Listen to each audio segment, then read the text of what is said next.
তো এটা একটা বিরাট আমাদের জয় হলো আজকে ভারতীয় জনতা পার্টি।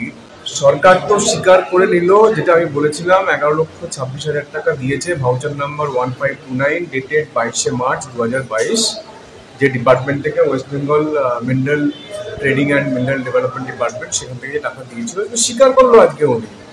স্বীকার করে নেওয়ার পর তো কিছু করতে পারলো না, কোনো অ্যাকশন নিতে পারলো না, বলো আরে কশন দিলাম। কি কশন?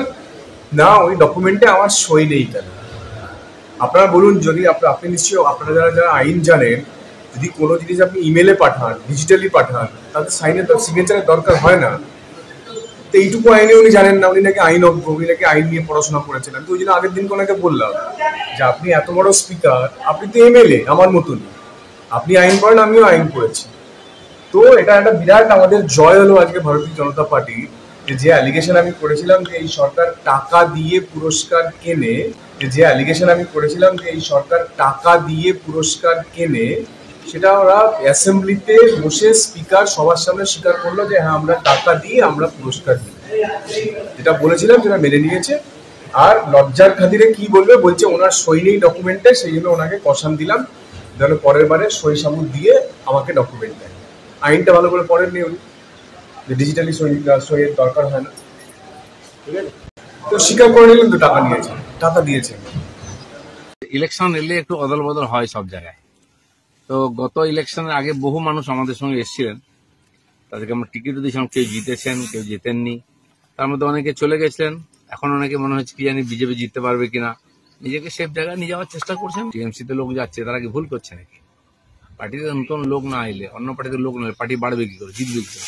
পুরো টিএমসির পার্টি এভাবেই তৈরি হয়েছে, কুড়িয়ে বাড়িয়ে নিয়ে আসে। তো আমরাও যখন জেতার পরিবেশ তৈরি করেছিলাম, বহু মানুষ এসেছেন, তাদেরকে আমরা গ্রহণ করেছি। তার মধ্যে অনেকে টিকে গেছেন, অনেকে টেকেননি, অনেকে ভালো পলিটিক্যাল ম্যান, অনেকে ভিড় ছিল, সেখান থেকে আমাদের অভিজ্ঞতা হয়েছে। পরের ইলেকশনে সেটা আমরা কাজে লাগাবো। এটাই পশ্চিমবাংলা এবং ভারতবর্ষের প্রায় রাজনীতি হয়ে গেছে, অল বদল করাটা রাজনীতির অঙ্গ। কারণ রাজনীতিটা এখন পেশা হয়ে গেছে, সবাই নিজের ভবিষ্যৎ ভেবেই করেন, নীতি আদর্শটা সেকেন্ডারি হয়ে গেছে। কিন্তু আমাদেরকেও সেই পরিবেশের মধ্যে রাজনীতি করতে হচ্ছে যতটা সম্ভব। ভারতীয় জনতা পার্টি তার নীতি আদর্শ, তারা নিষ্ঠাবান কর্মীদেরকে নিয়ে আমরা লড়াই করছি। কেউ আসবে কেউ যাবে। যদি লকেট চ্যাটার্জির সঙ্গে দেখা হয়, রং মাখাবেন? একদম নিশ্চয়ই। আপনারা কেন এরকম করেন বলুন তো?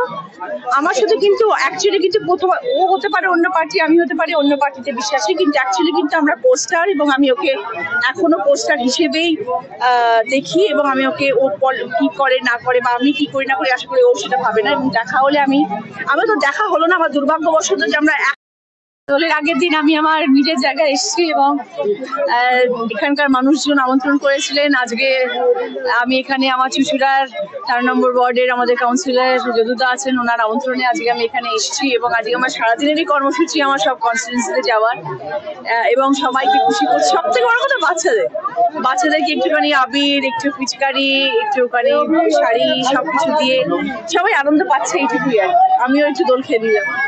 আগামীকাল কোথায় থাকবেন? দোল খেলা হবে? আগামীকাল হয়তো কলকাতায় থাকবো। আগামীকাল কলকাতায় আছে, কিন্তু আমি খুব একটা দোল খেলি না, তো বাড়িতেই থাকবো ছেলের সাথে সবাই।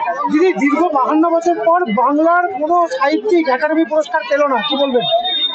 দোলের দিনে দোল নিয়ে আলোচনা করি না, কেন তুমি সবসময় কন্ট্রোভার্সিয়াল প্রশ্ন করো বলো তো?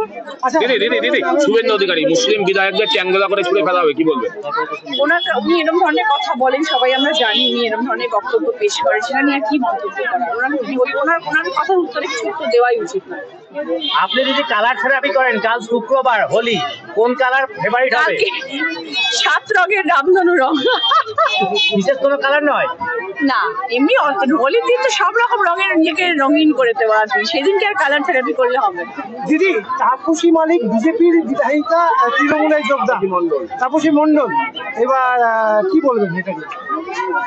সবাই তৃণমূলে আসতে পারে, যাদের তার ইচ্ছে যে থাকে দলের পাশে থাকবো, দলের জন্য ভালো কাজ করব, নিশ্চয়ই দিদি তাদেরকে দরজা খুলে দেবে। এখন কিন্তু দেখা যাচ্ছে যে সাংসদের পর বিধায়কও কমতে শুরু করেছে বিজেপি, সবাই বলছে তৃণমূলে এসে কাজ করতে চায়, কি বলবেন?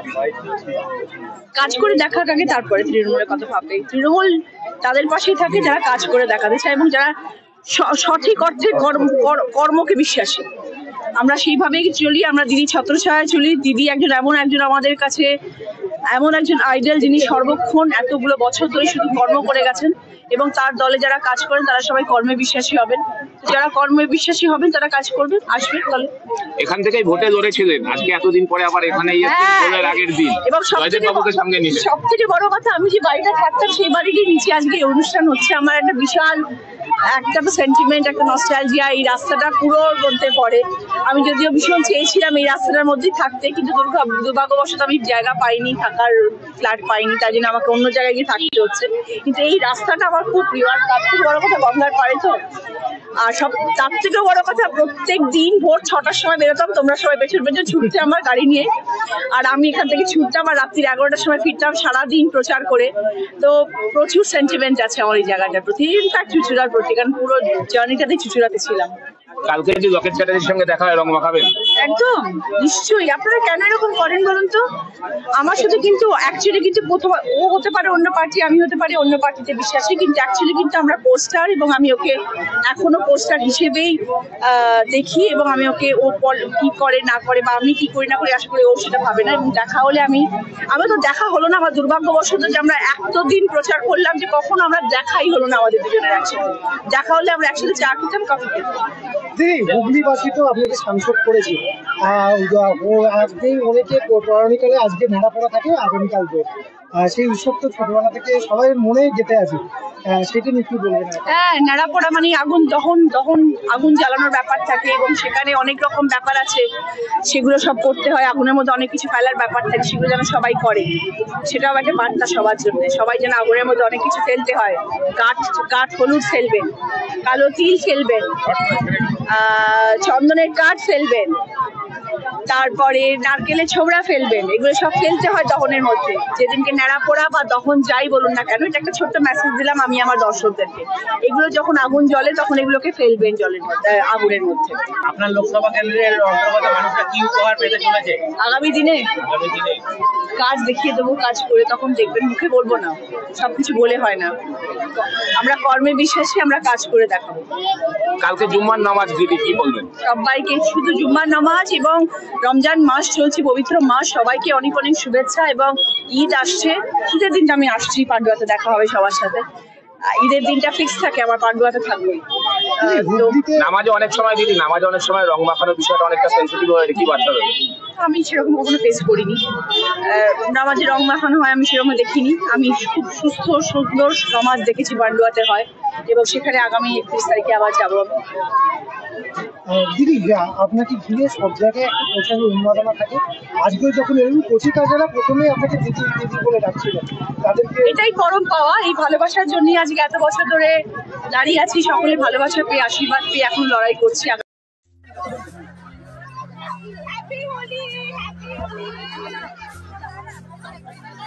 Happy Holi, happy Holi. দিদি আমাদের মেয়েদের নাচের